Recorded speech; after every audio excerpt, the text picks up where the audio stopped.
Dahil sa sobrang higpit na mag-asawang Hernan at Bella, naging rebelde ang kanilang panganay na anak na si Nika. Ninais din ng 16 na taong gulang na dalagita na maranasan ang buhay sa labas ng isang magulong tahanan at makasama ang iilang kaibigan at kaklase na siyang nagbibigay ng kasiyahan sa kanya sa tuwing makakalabas siya ng bahay. Nawawala ng pananalian ang kanyang problema sa bahay, lalo na sa kanilang pagiging hikaos sa buhay. Puno kasi ng utang sa mga Bombay ang kanyang ama at ina na siyang puhunan ng mga ito sa paglalako ng gulay sa palengke. Kaya laging kapos ay laging napupunta sa utang ang kita. Dahilan ng kanilang pagiging hikahos. Dahilan na rin ng kanyang pagiging rebeldeng anak. Gabi na, Nika. Bakit ngayon ka lang? Uwi ba ng desenteng babayang ganitong oras ng gabi? Estudyante ka ba talaga? Pumasok ka nga ba sa pag-aaral mo? Bungad ng kanyang ama, pagpihit pa lang ng seradura ng pinto. Nag-aaral ako, tay. Ang ingay ng bungangan nyo. Minsan na nga lang ako nakakalabas dahil puro trabahong bahay na lang. Pabalang niyang sagot. Aba, at kailan ka pa natutong sumagot ng kanya, Nika?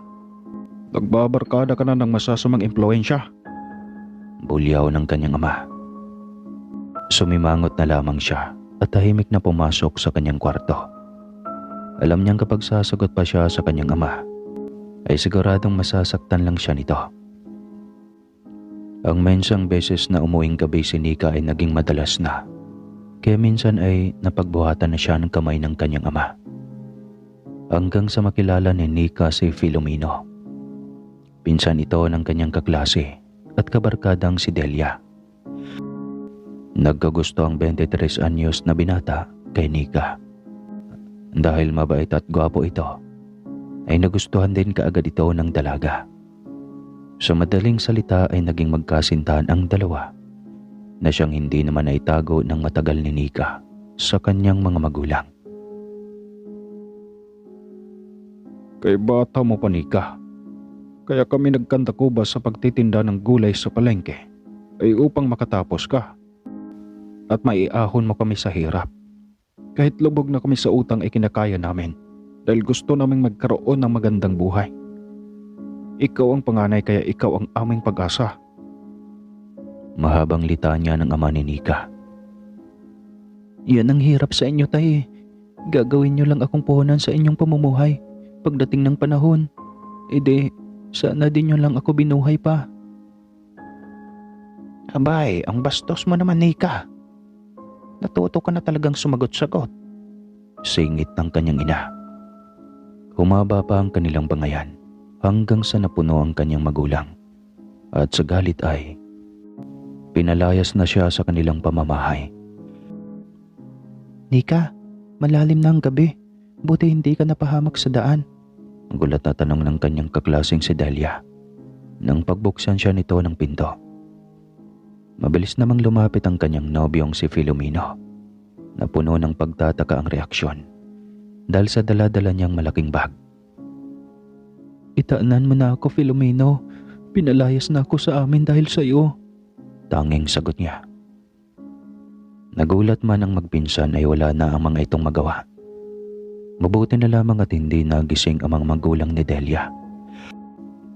Kaya naipuslit nila papasok si Nika sa loob ng bahay. Paano yan, Nika? Maliit pa lang ang ipon ko. Kung gusto mo, sumama ka na lang sa akin sa amin sa isla. Doon, magsisimula tayong mamuhay bilang mag-asawa. Alok ni Filomeno. Kahit saan mo ko dalhin, Phil. Handa at buo na ang loob ko na sasama sa iyo. Madaling araw pa lang at tulog pa ang lahat sa bahay nila Delia nang umalis silang dalawa. Biyaheng probinsya na sila at walang pakialam si Nika sa magiging damdamin ng mga magulang niya at sa magiging kahinat na ng lahat. Habang sakay ng bus ay panay ang tanong ni Nika kung malapit na ba sila sa nasabing isla. May 3 oras pa. bago tayo makarating sa daungan patungong Isla Nika. Bali 7 oras ang lahat ng biyahe natin sa bus at 1 oras at 40 minutos sakay sa bangkang dimotor. Kaya siguradong maninibago ka at mananakit ang buong katawan mo sa haba ng biyahe. Pahayag ng kanyang nobyo. Ayos lang, ginusto ko to eh. Sa ngayon, hindi ka pa nagsisisi. Pero baka pagdating ng araw, bigla mo na lang akong iiwan sa ere. Dahil nagsisisi ka na sumama ka sa akin. Ano ba, Phil? Anong akala mo sa akin galing saan ka ng mayaman? Mahirap lang din kami. Baon-baon pa nga sa utang. Dismayadong sabi niya. Pero hindi ka sanay sa isla. Laking syudad ka. Wala iyon. Makasanayan ko rin ang isla pagdating ng panahon. Pangako, hindi ako mag-iinarte. Napangiti na lamang si Filomeno. Hindi nito akalaing magiging may bahay na nito. Ang menor de edad pa lamang na nobya. Makalipas ang lang sandali, ay narating na nila ang himpilan ng boss sa probinsya. Naganap na kagad sila ng tricycle na masasakyan papuntang pantalan ng mga bangkang dimotor. Agad din naman silang nakasakay at saktong kakilala lang din ni Filomeno ang kanilang nasakyan. Nako, mukhang maswerte tayo sa lungsod, Filomeno ha. Nakabingwit ka kaagad ng maganda at batang kapitan. 3 buwan ka lang doon sa lungsod ata. Una ng kakilala nitong may-ari ng bangka. Ganun talaga, Chong. Pugi tayo eh. Nakangising wika nito. Ingatan mo lang.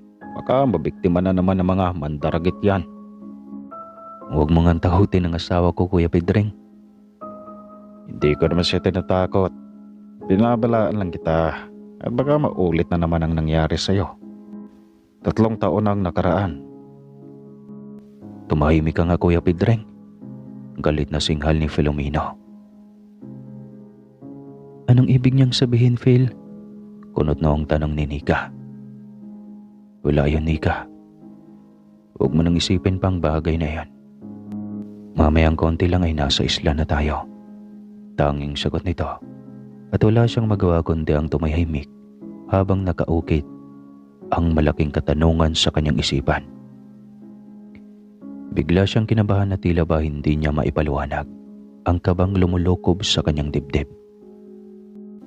Hanggang sa dumaong na ang bangka ay magulo pa rin ang kanyang utak. Ngunit pinilit na lamang niya iyong iwaglit sa isipan at kusa rin iyong nawala na makaharap ang mga magulang at nag-iisang kapatid ni Phil na lalaki. Filomeno, sigurado ka na ba na handa ka nang humarap muli sa buhay na may karga-kargang responsibilidad? Tanong ng ina ni Filomeno. Nay, nasa tamang edad na ako. Anong klaseng tanong ba yan? Pakainin mo na lang kami, Nay, dahil kanina pa kami gutom. Reklamo ni Filomeno. Napakunot na lamang ng noo si Nika. Bigla kasing tila naging mainitin ang ulo ni Filomeno at hindi niya nagustuhan ang tono ng pagsagot nito sa sariling ina. Lumipas ang 1 buwan ay nabuntis agad si Nika. Sobrang saya ni Filomeno, samantalang takot na takot si Nika dahil hindi pa nito alam kung paano maging ina sa magiging anak nila. Huwag kang mag-alala, Nika. Bilang ina mo ay nandito ako. Dahil ikaw ang minahal ng anak ko, anak na rin ang turing ko sa iyo. At gagabihan kita sa abot ng aking makakaya. Pag-aalo sa kanya ng magiging biyanan. Naging emosyonal siya na hindi niya maintindihan. Tila namimiss niya rin ang kanyang mga magulang. Maswerte rin na kahit sa ganong paraan sila nagsama ay tinanggap at minahal pa rin siya ng pamilya ni Filomeno ng buo at walang panghuhusga. Salamat po, Nay. Naiiyak niyang sagot sa kanyang magiging biyanan. Walang anuman, anak. Tahan na at huwag ka nang umiyak. Nandito lang kami sa tabi mo. At ako, mas lalo lang magiging mahigpit si Filomeno nito sa iyo, Nika. Hindi ka basta lalabas dito sa bahay para mamasyal sa dalampasigan o kung saan mo pa gustong pumunta. Bili ng kanyang biyanan na si Aling Dahlia. Bakit ba, Nanay Dahlia? Ilang buwan na ako dito, ngunit tanda kong 2 beses lang akong nakalabas dito sa bahay kasama si Phil. Para tuloy akong isang preso, hindi rin naman ako tatakas sa kanya. Basta anak, sundin mo na lang dahil para din naman sa kaligtasan mo ito. Lalo na sa magiging anak nyo. Para rin sa inyo ang paghihigpit namin sa iyo. Hindi na pwedeng maulit pa ang nakaraan. Baka mabaliw na ng tuluyan ang anak ko. Mahabang litanya ng ginang. Po? Bakit? Ano po bang nangyari? Wala naman anak. Basta. Sige na. Dito ka lang muna, may kukunin lang ako sa kapitbahay natin. Mabilis na paalam ng matanda. Muli na namang naging magulo ang kanyang isip. Alam niyang may masaklap na nakaraan ang kinakasamang si Filomeno. Ngunit bakit ayaw ng mga itong magkwento? Malakas ang kutob niya na balang araw ay may madidiscover rin siyang lihim sa kanyang kinakasama. 5 buwan na siyang buntis noon nang makisuyo siya sa kanyang biyanan na sasama sa pamilihan ng gulay. Gusto na rin niyang maglakad-lakad kahit sandali lang dahil lagi na lang siyang nakaupo sa loob ng bahay. Sige na nga, pero huwag mong sabihin kay Filomeno na sinama kita sa labas. Siguradong pagagalitan ako ng taong iyon. Opo, Nay. Sa wakas, makakalabas na rin. Hindi ko maintindihan si Phil eh. Bakit parang natatakot siyang lalayasan ko siya? Hindi ko naman gagawin iyon. Intindihin mo na lang ang anak ko, Nika. Ayaw lang niyang maulit ang bangungot sa buhay niya. Ano nga po iyon, Inay? Ano bang nangyari dati kay Phil? Bakit ganito siya kahigpit sa akin? Ay, wala. Sige na, ikaw talagang bata ka. Ang dami mong sinasabi. Halika na. Hindi na nga kumibaw pa si Aling Dahlia. Tahimik na lang ding nakasunod si Nika. Pagdating sa palengke ay nagmadali na si Aling Dahlia na namili ng kanyang bibilhing mga gulay at sangka para sa lulutuing ulam. Nang bigla itong nataranta ng may masulyapan sa unahan. Nika, lumayo ka muna sa akin, bilis. Bulong nito kay Nika. Ha? Bakit po, Nay? Takang tanong niya sabay hima sa umbok ng kanyang tiyan. Basta, lumayo ka lang sa akin saglit. At kapag aalis na ako mamaya, sumunod ka sa akin. Ngunit siguraduhin mo na nakadistansya ka sa akin. Maliwanag. Agad itong lumayo sa kanya. Hindi may paliwanag ni Nika kung bakit ganoon na lang ang kabang bumabalot sa kanyang dibdib. Lalo na nang makita niya ang takot na rumerehistro sa mukha ng magiging biyan ng babae niya. Sinunod niya ang sinasabi ni Aling Dahlia. Habang naglalakad na ito pauwi, ay nakasunod siya dito na may ilang dipa pa rin ang layo. At habang naglalakad, pakiwari niya ay may paris na mga matang nakatingin sa kanya. Kabado siya at hindi niya maintindihan, lalo na sa ekspresyon ng mukha ni Aling Dahlia. Kay hirap hulaan kung para saan ang takot na nababaka sa mukha nito.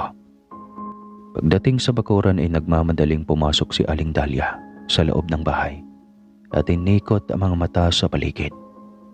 Nang masigurong walang ibang tao, ay tsaka lang nito tinawag si Nika. Bilisan mo na, Nika. Pumasok ka na kaagad dito sa loob. Nagmamadali na ring humakbang papasok si Nika. At nang makapasok na sa loob ng bahay, ay agad na tinarangka ng ginang ang pinto. Sabi nang dito ka lang eh. Uwi ka pa nito. Bakit po ba, Nay? Hindi kita maintindihan. Nawewarduhan ako sa inyo ni Filomeno. Bakit ba gusto niyong itago na lang ako dito sa loob ng bahay habang buhay? Para sa kaligtasan niyong mag-ina ito. Kung bakit ba kasi dito kayo umuwi, doon na lang sana kayo sa lungsod para malayo kayo sa gulo at kapahamakan. Bakit, Nay? May tinalikuran bang atraso si Phil dito? Lakas loob na tanong ni Nika. Napabuntong hininga na lamang si Aling Dahlia. Sabay tungo sa kusina. Tahimik itong naghihimay ng mga gulay. Wala na itong salita kaya hindi na rin mapalagay si Nika. Ngunit hindi na siya nagtanong at nangulit pa. Mag-aagaw na ang liwanag at dilim ay wala pa rin sila Filomeno. Minsan naman talaga ay ginagabay ito ng uwi kasama ang tatay at isa pang kapatid na lalaki. Tapos madaling araw pa lang ay umaalis na namang muli. Ganoon sila kasipag sa pangingisda dahil ang ibang huli ay ginagawang tuyo ni Aling Dahlia para mailako rin sa palengke. Kakatapos lang nilang magluto ng hapunan nang biglang may bumagsak sa kanilang bubungan. Napatilat sa gulat ang mga mata ni Aling Dahlia. "Mukhang nasundan tayo ni Olivia," wika ni Aling Dahlia na halatang takot na takot. "Sinong Olivia, Nay? Anong nilalang iyan sa bubong? Parang ang laking hayop naman at nakakatakot ang huni." "Aswang yan, Nika. Ito ang buntot pagi. Hawakan mo at bantayan mo ang sahig na inaapakan mo. Baka hindi natin namamalayang nariyan na siya sa paanan mo. Ikaw ang punterian niyan dahil buntis ka," bili ni Aling Dahlia. Kabado siya habang hawak ang buntot pagi at nakasilip lamang sa ilalim ng silong. Sa utak niya ay sana'y parating na si Filomeno dahil hindi niya alam kung kaya niyang depensahan ang sarili laban sa nilalang ng dilim. Dati na niyang narinig ang kwento tungkol sa aswang. Subalit sa mga larawan lang niya ito nakikita, hindi sa totoong buhay. At sa pagkakataong iyon ay marahil ay masisilayan na niya ang totoong anyo ng aswang. Mas lalo pang naging mabangis ang huni ng nilalang sa ibabaw ng bubong. Tila ay nais pa nitong sirain iyon. Pinakinggan din yata ang kanyang hiling na sana ay dumating na sina Filomeno. Malayo pa ay nakasigaw na si Phil at galit na galit sa nilalang na nasa itaas ng bubong. "Hayop ka! Alam ko na ikaw na naman iyan. Lumayas ka! Dahil kung hindi ay mapapatay na kita sa pagkakataong ito!" Sigaw ni Phil. Pumasok agad sa isip ni Nika na kilala ni Phil ang aswang. At ang matindi ay hindi ito natinag sa pananakot ni Phil. Tila mas lalo pa itong nagalit at nagwala sa ibabaw ng bubong hanggang sa napasigaw na si Nika dahil sa biglaang pagsakit ng kanyang tiyan. Tila ba dinudukot ang bata sa loob ng kanyang sinapupunan. Naramdaman na lamang niya na may isang nilalang pa sa ilalim ng silong, sa mismong ilalim ng kanyang paanan. Napamura ulit si Phil habang nasa labas ng bahay. Si Aling Dahlia naman apitan si Nika, dalang sisidla ng asin.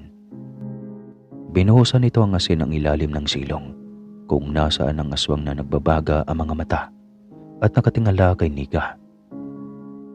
Doon nga nasilayan ni Nika ang mukha ng isang aswang. Naglalaway, nagbabaga ang mga mata. Magulo at halos nagtayuan ang mga buhok. Kulubot ang mukha na siyang kapareha sa ibang larawan ng aswang na kanyang nakakita sa mga libro. "Lumayas ka dyan! Lubayan mo na si Filomeno at ang magiging asawa niya. Tanggapin mo nang hindi kayang magmahal ang anak ko ng isang aswang!" Sigaw ni Aling Dahlia. Naghuhumiyaw sa sakit na nararamdaman ang nilalang sa ibaba. Animoy napapaso at paggulong-gulong sa ilalim ng silong ng bahay. Napatingin si Nika sa kanyang magiging biyanan. May gusto siyang linawin sa narinig. Habang sila Phil, ang tatay at ang kapatid nitong binata, ay tila may kinakalaban sa labas. Halos mawala na ng malay si Nika dahil sa sobrang sakit ng kanyang tiyan. Malayo pa ang kanyang kabuhanan kaya alam niyang hindi pa siya manganganak. Mabuti na lang at naalala ni Aling Dahlia ang langis na ibinigay ng albularyo sa kanya. Iyon daw ay kayang kumontra sa kapangyarihang itim ng mga aswang. Agad nitong pinainom si Nika. Mabilis ngang humupa ang sakit ng tiyan na nararamdaman ni Nika. Nawala ang paninigas at nagsimula ng sumipa at naging aktibo ang bata sa loob. Sa pagkakataong ito ay ramdam na niya ang pagod at antok na tila ba sobrang tagal niyang nababad sa mabigat na trabaho. Hindi niya namalayang nakatulog na siya at nagising na lamang siya ng tapikin ni Filomeno ang kanyang muka. "Mabuti at nagising ka na. May masakit pa ba sa'yo?" Tanong ni Phil sa kanya na puno ng pag-aalala ang muka. "Ayos na ako. Nawala ang sakit ng tiyan ko nang painumin ako ng langis ni nanay. Naasaan na pala ang mga aswang? Bakit parang kilala mo sila? May kailangan ba akong malaman sa mga nilalang na iyon?" Tanong ni Nika. Napabuntong hininga na lamang ng malalim si Phil at tinitigan sa mga mata si Nika bago magsalita. Kwento na nito ang lahat. "Ayoko na sanang balikan pa ang bangungot ng aking nakaraan," wika nito. "Sige na Phil, kwentuhan mo naman ako." Pakiusap ni Nika. Muling humugot ng maraming hangin si Phil at saka muling nagsalita. "Una kong naging karelasyon si Olivia. Subalit pagkalipas ng 6 na buwan naming magkasintahan, lihim niya akong hinawaan ng pagiging aswang. Ngunit nahulaan ng albularyo nang ipanagamot ako nila nanay. Sinumbatan ko siya. Nagalit ako at nakipaghiwalay. Nagalit din siya at hindi matanggap, ngunit nagmatigas ako. Hindi na ako nagpakita pa sa kanya hanggang sa makilala ko si Maddie. Si Maddie ang una kong kinakasama. Nabuntis siya at ibinahay ko. Ngunit hindi ko alam na nakasubaybay pa rin si Olivia sa akin. Hindi niya matanggap na may kinakasama ako at buntis pa ng magiging anak ko. At ayun, kumuha nga ng pagkakataon at saka malas-malasan. Nabiktima nga nito si Maddie. Kinain pa nito ang aking anak, kaya sobrang sakit. Sinubukan kong gumanti. Sinunog ko ang kanilang bahay na mag-ina, subalit nakatakas sila. Hindi ko na alam kung saan sila hagilapin para makaganti man lang. Hanggang sa pinilit ako nila nanay na humayo sa lungsod upang makalimot. Kasi 3 taon na ang nakaraan, subalit sa utak at puso ko ay sariwa pa rin ang lahat. At doon nga nakilala kita. Kaya kita nilala dito ay dahil akala ko hindi na ako guguluhin pa ng mag-inang iyon. Pero naniniguro naman ako. Kaya nga ayaw kitang lumabas ng bahay. Kasi ayaw kong matulad ka kay Maddie. Natagpuan na lang sa gilid ng dalampasigan na wakwak na ang tiyan. Ayaw ko nang mangyari ulit yan. Naiiling na kwento ni Phil. Tahimik lang si Nika at hindi makapaniwala sa pinagdaanan ng kinakasama. Hindi siya nakapagsalita at naghihintay pa sa maaaring karugtong ng kwento ni Phil. Akala ko magiging maayos ng lahat. Hindi pa rin pala. Hindi pa ako tinatantana ng mga iyon. Kaya humanda sila sa akin. Hahanapin ko sila at hindi ako titigil hanggat hindi ko sila napapatay. Gigil na wika ni Phil. Tahimik lang si Nika at hindi alam kung ano ang magiging reaksyon. Kailangan ba niyang matakot para sa buhay ng anak na nasa sinapupunan ba lamang? O maging kampante lang siya dahil nariyan naman si Phil. Nahanda siyang ipagtanggol sa ex nitong aswang na posibleng aatake anumang oras. Babalik na lang kaya tayo sa lungsod, Phil? Siguro naman hindi nasusunod ang mga iyon doon. At saka matatanggap naman yata ako nila nanay at tatay. Paano kung ikaw lang ang tatanggapin? Tapos palalayasin ako. Hindi ako papayag. Kailangan ko kayo ng anak ko, Nika. Dito lang tayo. Pangako, ipagtatanggol kita sa mga iyon, anuman ang mangyari. Napabuntong hininga na lamang si Nika. Nagdadalawang isip rin siya kung tatanggapin nga ba siya o itatakwil ng kanyang mga magulang. Kaya may nabuti na lang din niya na sundin ang desisyon ni Phil. 3 araw ang lumipas at tila naging normal na din naman ang dumaang mga araw. Hindi na muling umatake ang mag-inang aswang. Hindi rin nagawang lumabas ni Nika dahil sa takot na baka aatakihin na naman ng aswang. Alam niya na wala siyang laban dito. Hanggang sa isang araw, tanghali iyon, at mag-isa lang siya sa bahay Bili ng kanyang biyanan na babalik naman agad ito. Kailangan lang maningil sa kabilang baryo dahil iyon ang araw na pinangakuan sila ng bayaran na mga umutang sa kanila ng tuyo. Ang iba naman ay utang sa sariwang isda na kanilang nilalako. Ang alam kasi ni Aling Dahlia ay pauwi na rin sila Filomeno. Mula sa pangingisda sa laot at diretso na ang mga itong ihatid sa kanilang suki sa palengke ang mga sariwang huli. Magtatanghali na kaya kampante siyang pauwi na ang mga ito. Ngunit sa pagkakataong iyon ay hindi naubos sa palengke ang huli nilang isda dahil sa sobrang dami ng kanilang huli. Kaya nilako nila iyon sa mga baryo-baryo. Pinautang na rin sa mga kakilala upang maubos at makauwi na sa kanilang bahay. Kanina pa sila gutom kaya nagmamadali na silang makauwi. Panay ang silip ni Nika sa bintana at halos humaba na ang liig sa kakadungaw. Habang hinihintay ang pagdating ni Phil, hindi niya napansin agad ang isang matandang babae na bigla na lang sumipot mula sa kung saan. Nakatayo iyon sa gilid ng bintana kung saan siya naroroon. Nakatingala ito sa kanya at malawak ang mga ngiti sa labi. Nagulat na lamang siya nang bigla itong magsalita. Mukhang nag-alala ka na naman masyado riyan, Ineng. Sambit ng matanda. Nagulat pa siya at halos mabilis na yumuko sa kinaroroonan ng matanda. Sino po kayo? Bakit bigla ka na lang nandyan? Tanong ni Nika. Kanina pa ako nandito. Hindi mo ko napansin kasi ang lalim ng iniisip mo. At mukhang nag-aalala ka na namang masyado. Puna ng matanda. Wala pa kasi ang asawa at mga biyanan ko. Tanghaling tapat na. Uuwi rin ang mga iyon. Hintayin mo na lang. Ang tanging sagot ng matanda. Kanina pa ako nauuhaw. Baka pwedeng uminom dyan sa inyo. Galing pa ako ng bayan at ang layo ng aking nilakad. Kaya sobrang uhaw ko na. Kwento ng matanda. Agad na naawa si Nika dito, kaya walang alinlangan niya itong pinatuloy. Kumuha siya ng tubig at inabot sa matanda. Inabot naman agad iyon ng matanda. Ngunit matapos uminom, ay ngumiti ito ng nakakaloka. Unti-unting napapansin ni Nika ang unti babago sa mukha ng matanda. Nakakatakot ang mga mata nitong tila unti-unting nagbabaga. Nang lumantad ang mga ngipin nitong animoy nabubulok, ay napasigaw siya sa gulat at takot. Ngunit humahalakhak lamang ang matanda na tila ba ay dumadagong-dong iyon sa buong bahay.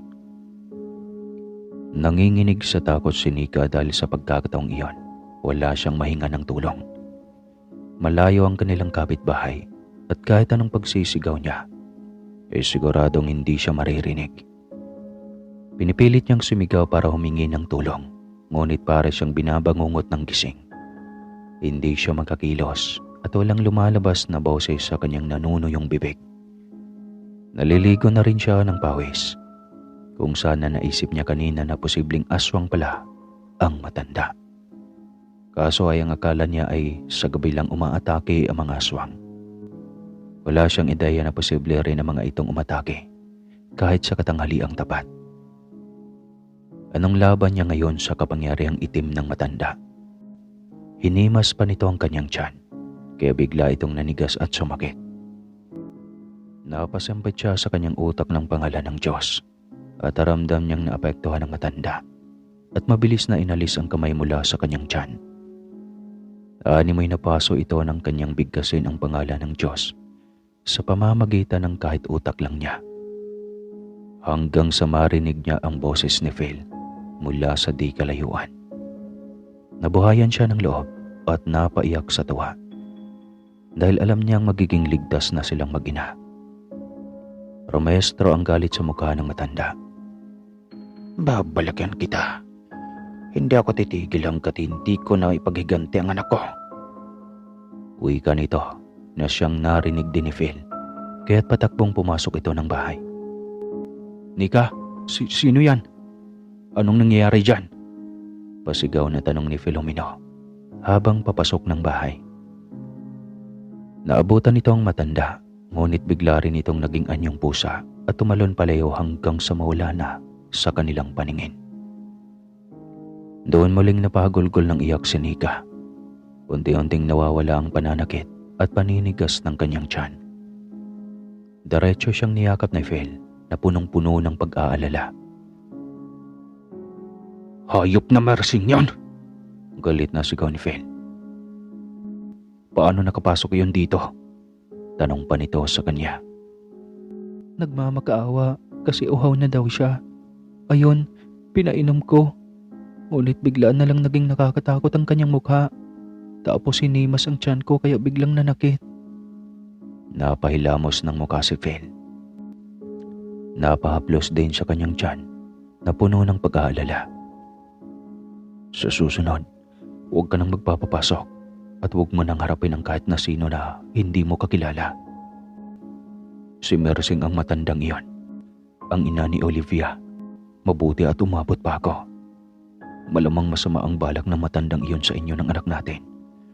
At siguradong babalik ulit iyon. O di kaya ay si Olivia. Hindi ka talaga nila tatantanan. Mahabang litanya ni Filomeno. Napaisip ng malalim si Phil. Hindi niya alam kung paano matuntun ang mag-inang aswang na iyon. Dahil matagal nang wala sa kanilang isla. Subalit paanong narito na naman ang mga ito at laging ginugulo sila. Magiging tahimik lang sila at kampante. Kapag masigurong patay na ang mag-ina, kaya kailangan niyang mahanap ang lungga ng mga ito. Duda si Phil na hindi lumayo ng isla ang mag-ina. Sa isla pa rin ang mga iyon nakatira, kaya laging nasusubaybayan ang kanilang buhay. Bumuo ng isang plano si Phil. Total ay nakapag-ipon na naman siya kahit papano. Unahin muna niya ang kaligtasan ng buhay ng kanyang mag-ina at isa lang ang dapat niyang gawin. Ang hanapin kung saan ang mga ito nakatira. Hindi pa rin siya magdadalawang isip na patayin ang mag-inang salot sa kanyang buhay. Hindi siya magiging tahimik kung mananatiling buhay ang mga ito.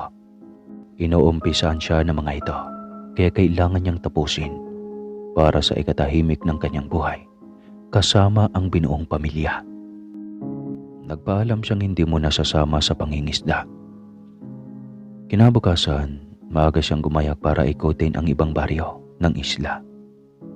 Hindi kalakayan ang islang iyon, kaya 3 araw lang ng pag-ikot ay siguradong maubos na niyang ikutin lahat. Binili na rin niya sa kanyang ina na wag na ulit iwanan si Nikang mag-isa kahit anong mangyari. Kampante ang kanyang utak na umalis at sa unang araw ng kanyang pag-ikot ay bigo siyang mahanap ang mag-inang aswang.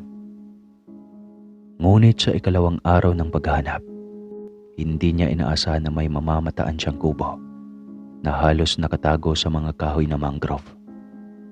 Hindi na tinitirhan ng mga tao ang parteng iyon dahil kapag lanas o high tide ay tumataas ang tubig at inaabot ang loob ng bahay. Ngunit may nag-iisang kubo na nakatayo roon, kaya nagduda kaagad siya. Wala namang face pan doon. Nakita niyang matandang si Mersing na papasok roon. Hindi siya magkakamali. Si Mersing ang matandang iyon. Nagkubli siya upang hindi makita nito at hindi malaman ng matanda na alam niya ang pinagtataguan ng mga ito. Kung siguro hinayaan na lamang sila ng mga ito na mamuhay ng tahimik, ay hindi na niya gugustuhin pa na pag-interesan ang buhay ng mag-inang ito. Kaso ay malalagay lagi sa peligro ang buhay ng kanyang magiging mag-ina kung hindi niya wawakasan ang buhay ng 2 taong may puot sa kanya dahil sa hindi niya matanggap ang katauhan ng mga ito. Ayos lang sana kung aswang ang mga ito, pero hindi namimiktima ng mga tao. Kaso ay madalas mga batang sanggol ang laging iniuuwi nito sa tuwing naghahanap ang hininga ng sariwang laman. At iyon ang hindi maaatim ng kanyang konsyensya, ang makipagrelasyon sa isang alagad ng demonyo. Pagkarating sa kanilang bahay ay malalim niyang pinag-isipan ang susunod na hakbang, kung paano aatake sa mag-inang aswang nang hindi ang mga itong makakatakas pa. Humingi na rin siya ng tulong sa kanyang ama at kapatid. Nagbigay ng suhestyon ang kanyang ama. Maghunos dili ka muna, Filomeno. Hingi tayo ng pwedeng pangontra sa albularyo, maliban sa buntot pagi at langis. Alam kong may mas madaling paraan para mapuksa ang mag-inang iyan na matagal nang salot sa ating isla. Ilita niya ng kanyang ama. Sinunod niya ang sabi ng kanyang ama. Nang hapon ding iyon ay pumunta siya sa bahay ng kakilalang albularyo sa kanilang lugar. Wala na siyang sinayang na sandali dahil alam niyang habang tumatakbo ang oras ay patuloy pa rin ang mag-inang aswang sa paghabol sa buhay ng kanyang mag-ina. Hindi ang mga ito titigil hanggat hindi makukuha ang gusto nila. Matagal ko na ring hinahunting ang mag-inang iyan. Sila ang pumatay sa anak at apo ko. Kaya magsanib puwersa tayo para masugpo ang kasamaan ng dalawang iyon. Ang wika ng albularyo na nagpabuhay ng loob ni Filomeno. Hindi niya akalaing kasama ang albularyo sa naging biktima ng mag-inang iyon. Kung gano'n ay hindi na tayo mag-aaksaya pa ng oras, Mang Lito. Wala na silang kawalan ngayon dahil oras na ng ating paniningil. Wika niya. Mag-aagaw pa lang ang dilim at liwanag nang sugurin nila ang kubo ng mag-ina. Sa ganoon ay siguradong naroon pa ang mga ito at hindi pa nakakaalis para mambiktima. Hindi na nga ang mga ito nakalabas ng paikutan ni Mang Lito nang makapangyarihang salita ang kubo. Salitang Latin para maigapos o maipako ang mga ito sa loob. Pagkatapos ay binuhusan ng isang galon na kerosene ang buong paligid ng kubo.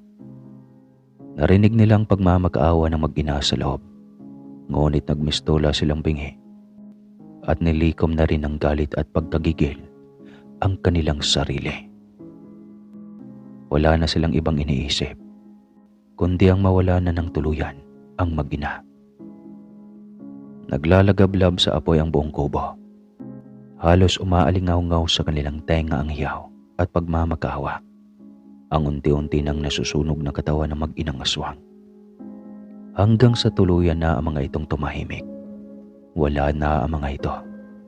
Tuluyan na ang mga itong nagiging abo. Panatag na rin sa wakas ang utak ni Filomeno. Hindi na maihalin tulad sa isang bilanggo ang kanyang asawa. Lagi na lang kasi itong nakakulong sa loob ng bahay sa takot niya na baka mabiktima ulit ito ng aswang. Ngayon ay malaya na itong makakapamasyal sa dalampasigan. Salamat sa iyo, Mang Lito. Malaki ang utang na loob ko sa iyo. Kung hindi sa tulong mo ay hindi pa mawala-wala sa buhay namin ang mag-inang aswang na iyon. Pasalamat ni Phil sa albularyo. Nagtulungan lang tayo, Filomeno. Malaki rin ang kasalanan ng mag-inang iyon sa aking angkan. Kaya nararapat lang na mawala sila sa mundong ito. Sagot ni Mang Lito. Naging panatag na rin sila sa wakas. Marahil ay marami rin sa kanila ang mga taga-isla ang magiging masaya kapag mabalitaan ng mga ito na wala ng mag-inang aswang na salot sa lugar. Nang maipanganak ni Nika ang kanilang anak, ay mas lalong naging masaya ang buong tahanan. Ang batang nailuwal niya ang kumompleto sa buong pamilya. Iyon nga lang, at hindi na sila nakaluwas ng lungsod. Hindi man lang nakita ng mga magulang ni Nika ang kanyang anak, na siyang apo ng mga ito. Kung kailan ang araw na iyon, hindi rin nila masasabi. Pero sigurado naman sila na darating ang araw na maipakilala nila ang bata sa mga ito at tiyak na tatanggapin sila na mga ito ng buong puso. At dito na magtatapos ang kwentong ito kasi nanganak na si Nika. Wakas! Maraming salamat po sa inyo sa walang sawang pakikinig. Sana ay suportahan niyo ko hanggang sa dulo. Pagpalain tayong lahat.